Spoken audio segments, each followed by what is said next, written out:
तअस्सुब लोगों को अंधा कर देता है और ये जहालत से है और इसका इलाज इल्म है।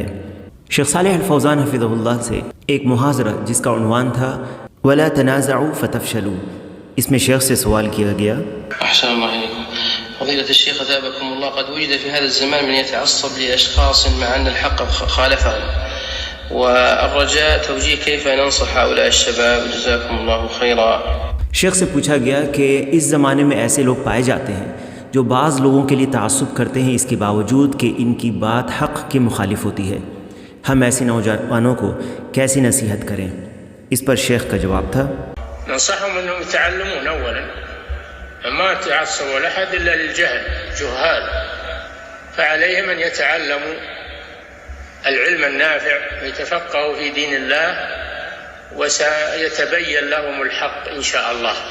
أما ما داموا جهالا ومتعالمين هذا لا يزيدهم إلا اختلافا ولا يزيدهم إلا نزاعا بينهم.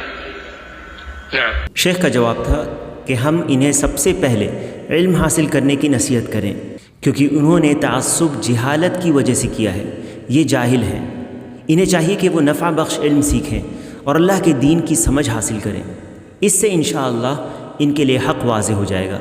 लेकिन जब तक वो जाहिल और मुतआलिमीन यानी इल्म के दावेदार बने रहेंगे तो ये इनके अंदर इख्तिलाफ़ और झगड़े को ही बढ़ाएगा। तअस्सुब जब हिज़बियत या ग्रोहबंदी की शक्ल इख्तियार कर लेता है तो ये बहुत ख़तरनाक हो जाता है। शेख मोहम्मद बिन रमज़ान अल-हाजरी हफ़िज़हुल्लाह कहते हैं, إذا رأيت أن إخوانك ليسوا إخوانك وأنت لا تعيب عليهم أمرا في الاعتقاد ولا أمرا في العبادة، إن سئلت عن العقيدة جوابك وجوابه سواء، إن سئلت عن لزوم الجماعة جوابك وجوابه سواء، إن سئلت عن الإمام والجماعة وإذا إمامك وجماعتك أنت وهو سواء، فإن سئلت عنه حذرت منه وإن سئل عنك حذرت منه. فيكم مرض، أنتم مرضى، خلافكم ليس خلاف ديني، ليس خلاف عقدي، بينكم خلاف شخصي. عالجوا أموركم بينكم، لا تفسدوا دعوة الله على المسلمين إسلامهم وجماعتهم. بينكم مرض، أنتم مرضى، عالجوا أنفسكم، لا تفسدوا طلابكم وإخوانكم، وأنتم في جميع الأمور الدينية سواء والحكم سواء والقول واحد والاستدلال واحد، ولكن إن سئل فلان عن فلان طعن فيه وإن سئل فلان عن فلان حذر منه. إذن المرض فيكم أنتم، عالجوا أنفسكم، لا تجلبوا هذا المرض لأبناء الإسلام فتفسدوا عليهم ألفتهم ومحبتهم فيتشرذموا لآراء شخصية وليس لأمور دينية. शेख कहते हैं कि अगर तुम देखो कि तुम्हारे भाई अब भाई नहीं रहे, तुम इन पर ऐब या तोहमतें नहीं लगाते, न अक़ीदा में और न इबादत के मामले में। अगर अक़ीदा के बारे में सवाल किया जाए तो इसका और तुम्हारा जवाब एक होगा। अगर जमात को लाजिम पकड़ने के ताल्लुक़ से सवाल किया जाए तो उसका और तुम्हारा जवाब एक होगा।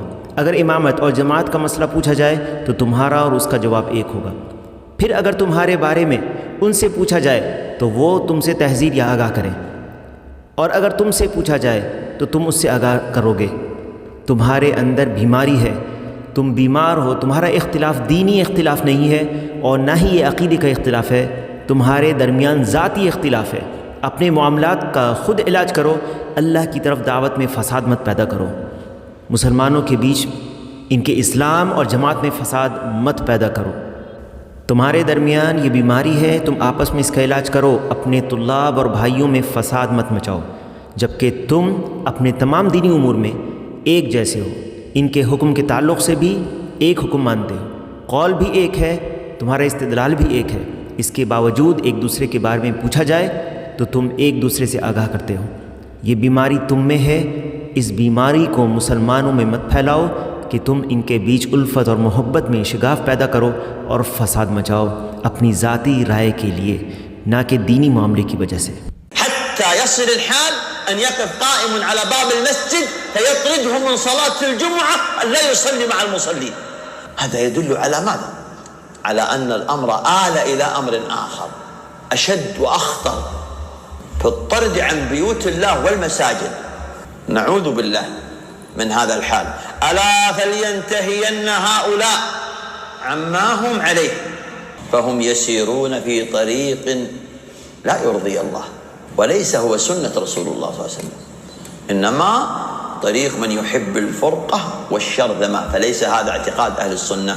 فاعتقاد أهل السنة يلزم الجماعة وأهل الجماعة، والمناصحة تحصل، الكل منا يخطئ، انصحوا، ما حد يردك من النصيحة، لكن لما تصل إلى هذه الدرجات هذا ليس من النصح في شيء.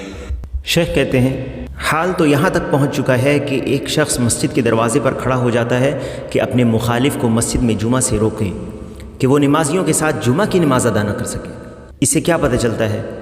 इससे ये पता चलता है कि मामला अब कहीं और पहुँच चुका है जो इससे भी ज़्यादा सख्त और ख़तरनाक है। अल्लाह के घरों से, मस्जिदों से किसी को निकाल देना, नाऊज़ु बिल्लाह। उसके बाद शेख ऐसे लोगों को नसीहत करते हैं, कहते हैं ख़बरदार, अब बाज़ आ जाएं ऐसे लोग अपनी इन हरकतों से जिस पर ये हैं, क्योंकि ये उस रास्ते पर चल रहे हैं जिससे अल्लाह राज़ी नहीं होता, और ना ही ये रसूल सल्लल्लाहु अलैहि वसल्लम की सुन्नत है।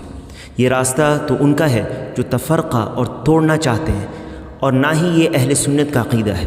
अहले सुन्नत का तरीक़ा तो जमात को लाजिम पकड़ना है और नसीहत करना है। हम सबसे गलती होती है, गलती हो जाए तो नसीहत करो, तुमको कोई नसीहत से नहीं रोकता, मगर बात अगर इस दर्जे तक पहुंच जाए तो इसमें कोई नसीहत नहीं है।